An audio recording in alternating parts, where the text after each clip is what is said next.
And then lastly, I'm going to give you some strategic recommendations and ways that you as individuals and your employees can be able to leverage technology as a component, not a replacement. And oftentimes it's confused that when I talk about things like LinkedIn and Twitter and Instagram, because that's where I hang out a lot, that needs to be the all-encompass, we have to do that.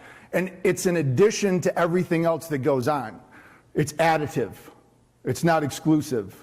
And so that means that there's new skill sets that we need to learn as bankers, or we need to make sure we're hiring people that have these additional skill sets, or it's going to be really hard to connect in this age of disconnection, because that's where technology is taking us. The reason I'm so passionate about creating connections, and the reason that I left banking in 2007 to do this digital thing, is I saw what we were doing as community bankers of building connections and communities engagement. There was the possibility to do that electronically. And I wanted to figure out a way that I could get bankers all over the country to do that. It's a completely different environment. It's a completely different mindset. It's a completely different consumer. Now, there is that desire to go back to some of those feelings, interactions, experiences.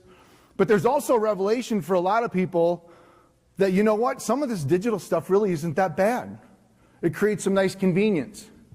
So when some initial early studies, it was also said previously, health and wealth are very important to consumers. You can see in this study, this assessment, the health and the wealth of people going into this pandemic. How am I going to survive? How am I going to plan? How am I going to make my budget? How am I going to make my mortgage payment? Those were all things that people were very concerned about. They're very worried whether that was going to happen. And you can see in the bottom right-hand quadrant, compared to health and wealth, they were more concerned about their financial well-being than their health, which is a pretty interesting statistic. You would think people would be more concerned, am I going to get sick and die or lose a loved one, versus how am I going to pay my bills?